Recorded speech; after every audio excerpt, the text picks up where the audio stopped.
Hello dear students, welcome back to CSA tutorial. In this video of class 7 maths, you will learn the chapter simple equation. This chapter's NCERT solution will be covered in this video. The exercise is 4.2. First question is, give first the step you will use to separate the variable and then solve the equation. आपको इसके अंदर इस question में सबसे पहले तो कि आप कौन सा स्टेप यूज करोगे इस वेरिएबल को सॉल्व करने के लिए और फिर आपने इसकी इक्वेशन सॉल्व करनी है. तो इसमें आपको अलग अलग पार्ट्स दे रखे हैं, डिफरेंट डिफरेंट इक्वेशंस दे रखी हैं. Let us solve them one by one. First part is a part, x minus 1 is equals to 0. To solve this, first we will add 1 to both the sides of this equation. So we will write x minus 1 plus 1 is equals to 0 plus 1. हमने plus 1 इसलिए किया है क्योंकि जो x के साथ जो number था वो नेगेटिव में था, तो हम उसको कैंसिल आउट करने के लिए उसको ऑपोजिट साइन से ऐड करेंगे. बी पार्ट है x plus 1 is equals to 0. अब फर्स्ट इक्वेशन के अंदर माइनस 1 था, इसमें वो प्लस 1 में चेंज हो गया. इसको सॉल्व करने के लिए हम सबट्रैक्ट करेंगे 1 को दोनों साइड से. तो हम लिखेंगे इसे x plus 1 minus 1 is equals to 0 minus 1. So its answer will be x is equals to minus 1.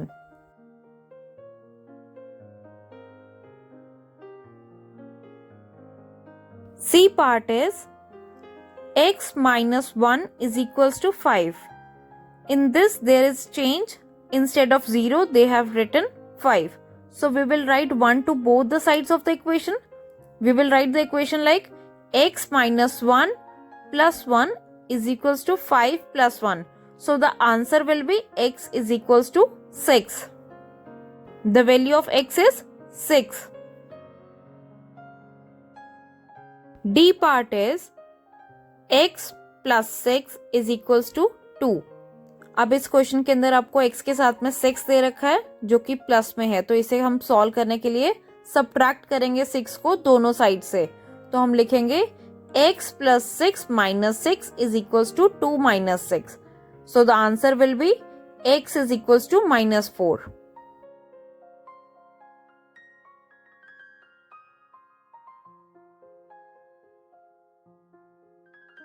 E part is y minus 4 is equals to minus 7. अब इसके अंदर x की जगह पे आपको y दे रखा है, तो इसको सॉल्व करने के लिए हम क्या लिखेंगे 4 you have to add to both the sides क्योंकि 4 नेगेटिव में था. तो हम लिखेंगे y minus 4 plus 4 is equals to minus 7 plus 4.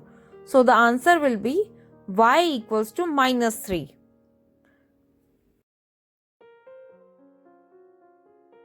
F part is y minus 4 equals to 4. इसके अंदर क्योंकि वेरिएबल के साथ नेगेटिव में है 4, तो हम इसको सॉल्व करने के लिए दोनों साइड पे ऐड करेंगे. Add 4 to both sides of the given equation. So we will write y minus 4 plus 4 equals to 4 plus 4. So the answer will be y equals to 8.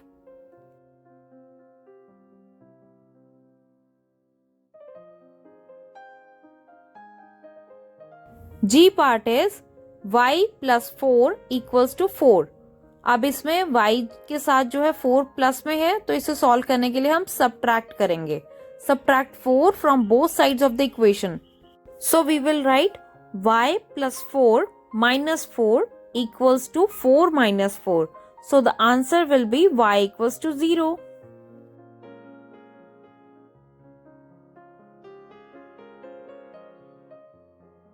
H part is y plus 4 equals to minus 4. अब इसमें variable के साथ क्योंकि जो number है वो positive है, तो इसे सॉल्व करने के लिए हम इसे सबट्रैक्ट करेंगे. Subtract 4 from both sides of the equation. We will write y plus 4 minus 4 equals to 4 minus 4. So the answer will be y equals to minus 8.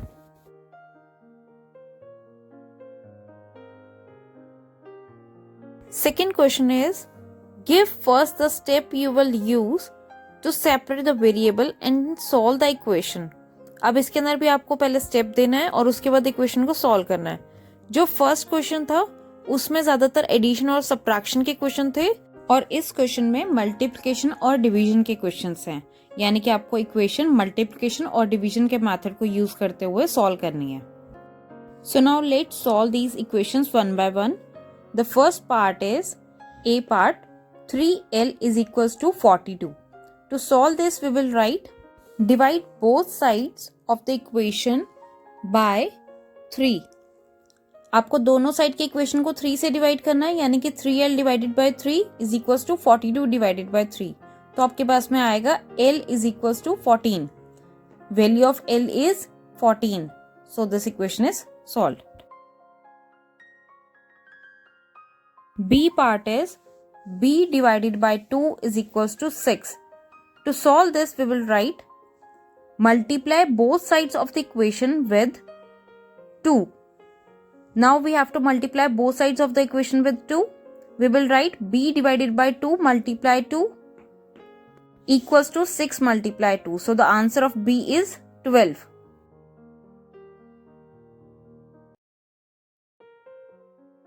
C part is P divided by 7 is equals to 4. To solve this we will write, multiply both the sides of the equation with 7. So now we will write P divided by 7 multiply 7 is equals to 4 multiply 7. So the value of P is equals to 28. D part is 4x equals to 25. To solve this we will write, divide both sides of the equation by 4. Now we will write 4x divided by 4 is equals to 25 divided by 4. So the answer of x is equals to 25 by 4.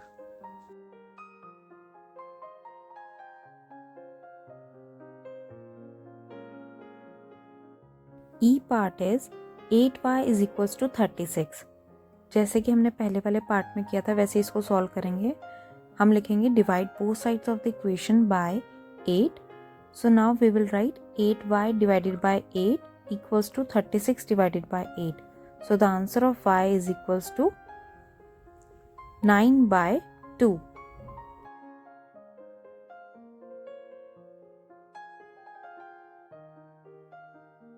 F part is z divided by 3 is equals to 5 divided by 4.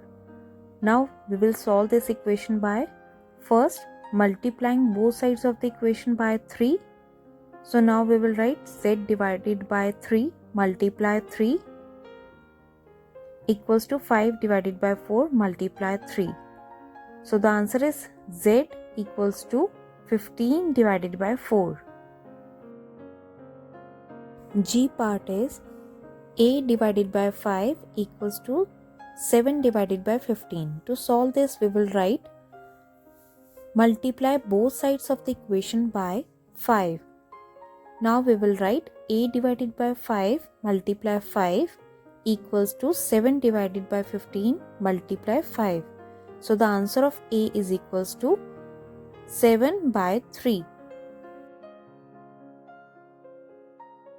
H part is 20t equals to minus 10.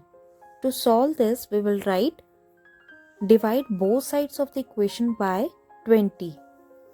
So now we will write 20t divided by 20 equals to minus 10 divided by 20. So the answer of t is equals to minus 1 by 2.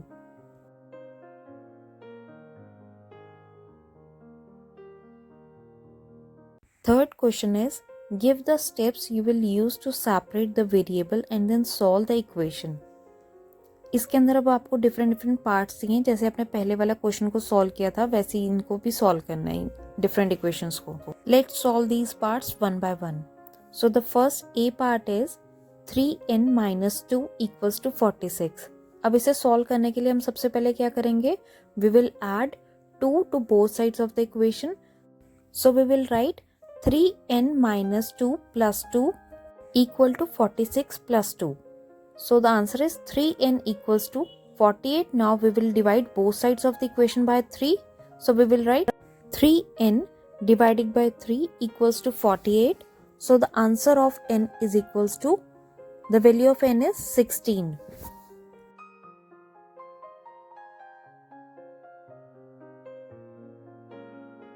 B part is 5m plus 7 equals to 17. अब इस equation को solve करने के लिए हम लिखेंगे subtract 7 from both sides of the equation. So we will write this 5m plus 7 minus 7 equals to 17 minus 7. So we will write 5m equals to 10. Now we have to divide both sides of the equation by 5. We will write 5m divided by 5 equals to 10 divided by 5. So the value of m variable is 2. C part is 20p divided by 3 equals to 40. To solve this, we will write multiply 3 to both sides of the equation. So now we will get 20p divided by 3 multiply 3 equals to 40 multiply 3. हमने 3 को दोनों side पे multiply कर दिया तो हमारे पास में आएगा 20p इक्वल्स टू 120. अब हम 20 को इक्वेशन के दोनों साइड के साथ डिवाइड करेंगे तो हम लिखेंगे 20p divided by 20 equals to 120 divided by 20. So the value of p is equals to 6. D part is 3p divided by 10 equals to 6. अब इस इक्वेशन को सॉल्व करने के लिए हम सबसे पहले मल्टीप्लाई करेंगे 10 को इक्वेशन के दोनों साइड्स पे, तो इसकी वैल्यू आएगी 3p divided by 10 multiply 10 equals to 6 multiply 10. अब 3p की वैल्यू जो है वो 60 आ जाएगी. अब हम डिवाइड करेंगे इक्वेशन के दोनों साइड्स को 3 के साथ में, तो हम लिखेंगे 3p divided by 3 equals to 60 divided by 3. p की वैल्यू हमारे पास आएगी 20. So the answer of variable p is 20. Question number 4. Solve the following equations. अब इन equations को आपको एक एक करके solve करना है. So let us solve them one by one. So the first part is 10p equals to 100. इसको solve करने के लिए हम equation के दोनों side को 10 से divide करेंगे. तो हम लिखेंगे सबसे पहले divide both sides of the equation by 10. 10p divided by 10 equals to 100 divided by 10. तो इसमें आंसर आएगा p का 10. So the value of variable p is 10. b part is 10p plus 10 equals to 100. अब जैसे पहले वाला क्वेश्चन था उसी के अंदर एक 10 ऐड हो गया, तो इसके अंदर हम सॉल्व करने के लिए सबसे पहले 10 को दोनों साइड से सब्ट्रैक्ट करेंगे. हम लिखेंगे 10p plus 10 minus 10 equals to 100 minus 10. तो उसके बाद आपके पास आंसर आएगा 10p की वैल्यू 90 आ गई. अब आपने 10 को दोनों साइड के साथ डिवाइड करना है, तो आप लिखोगे 10p divided by 10 equals to 90 divided by 10. So the value of p is equals to 9.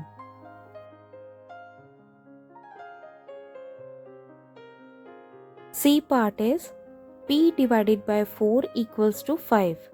तो इस इक्वेशन को सॉल्व करने के लिए हम सबसे पहले क्या लिखेंगे, मल्टीप्लाई करेंगे हम इक्वेशन की दोनों साइड को 4 के साथ में. तो हम लिखेंगे p divided by 4 multiply 4 equals to 5 multiply 4. तो इसका आंसर आएगा p is equals to 20. D part is minus p divided by 3 equals to 5. इसको सॉल्व करने के लिए हम सबसे पहले इक्वेशन के दोनों साइड को मल्टीप्लाई करेंगे 3 के साथ माइनस 3 के साथ. तो हम लिखेंगे minus p divided by 3 multiply minus 3 equals to 5 multiply minus 3. क्योंकि p के साथ माइनस था, नेगेटिव साइन था, इसलिए हमने दोनों साइड को माइनस 3 के साथ मल्टीप्लाई किया और हमारे पास आंसर आएगा minus 15. E part is 3p divided by 4 equals to 6.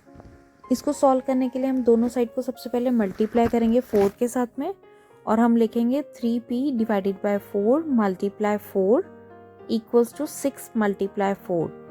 तो इससे आपके पास में 3p की वैल्यू आएगी 24.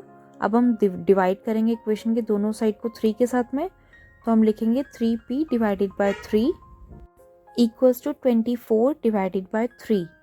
So the value of p is 8.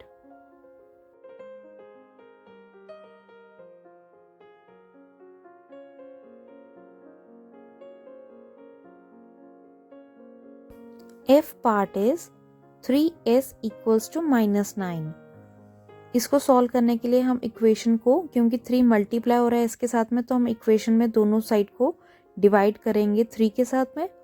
तो हम लिखेंगे 3s divided by 3 equals to -9 divided by 3। So the answer of s is equals to -3। s की वैल्यू आपके पास आई है -3। g part is 3s plus 12 equals to 0। अब इसको सॉल्व करने के लिए हम लिखेंगे subtract 12 from both sides of the equation. So now we will write 3s plus 12 minus 12 equals to 0 minus 12. इसको subtract करने पे वैल्यू आई है 3s equals to minus 12. अब हम डिवाइड करेंगे 3a को इक्वेशन के दोनों साइड के साथ, तो हमारे पास आंसर आएगा 3s divided by 3 equals to -12 divided by 3। तो हम आंसर s का लिखेंगे -4।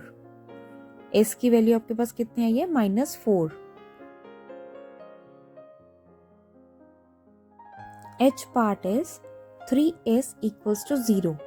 अब इस इक्वेशन को सॉल्व करने के लिए, क्योंकि 3 मल्टीप्लाई हो रहा है इसके साथ में, तो हम डिवाइड करेंगे। तो हम लिखेंगे divide both sides of the equation by 3। 3s divided by 3 equals to 0 divided by 3।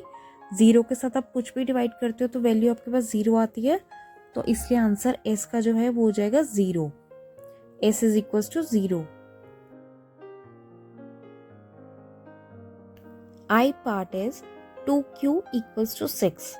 अब इस इक्वेशन को सॉल्व करने के लिए हम दोनों साइड को 2 के साथ में डिवाइड करेंगे। हम लिखेंगे 2q divided by 2 equals to 6 divided by 2। तो अब आपके पास q की वैल्यू जो है, आंसर आएगा इसका 3।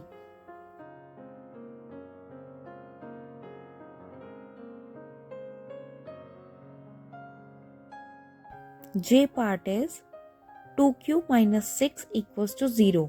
अब आपके पास में पहले वाली इक्वेशन से थोड़ा सा चेंज हो गया, तो हम 6 को ऐड करेंगे दोनों साइड पे। हमारे पास वैल्यू आएगी 2q के अंदर, जब आपने -6 पहले से था 6 को ऐड कर दिया, तो आपके पास वैल्यू आएगी 2q इक्वल्स टू 6। अब आप दोनों साइड की इक्वेशन को डिवाइड करोगे 2 के साथ में, तो आपके पास में वैल्यू आएगी 2q divided by 2 equals to 6 divided by 2।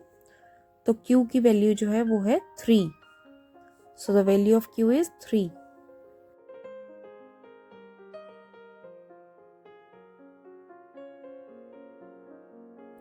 k part is 2q plus 6 equals to 0। अब इसको सॉल्व करने के लिए हम सबसे पहले 6 को सब्ट्रैक्ट करेंगे इक्वेशन के दोनों साइड के साथ। तो हम लिखेंगे subtract 6 from both sides of the equation. तो हम लिखेंगे 2q plus 6 minus 6 equals to 0 minus 6। हमारे पास वैल्यू आई 2q इक्वल्स टू -6। अब हमने 2 को दोनों साइड के साथ डिवाइड करना है। तो जब हम 2 को दोनों साइड के साथ डिवाइड करेंगे, तो हम लिखेंगे -6 डिवाइडेड बाय 2, जिससे कि हमारे पास में q की वैल्यू क्या आएगी -3।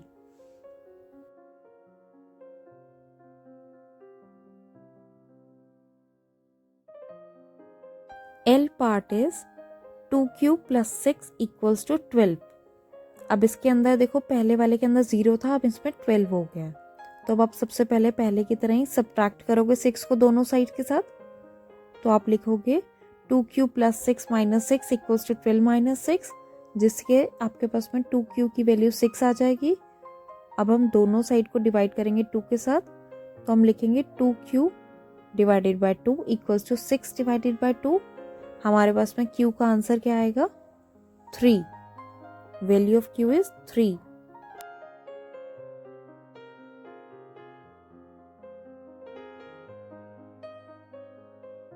Thanks for watching, dear students. I hope you find this video useful.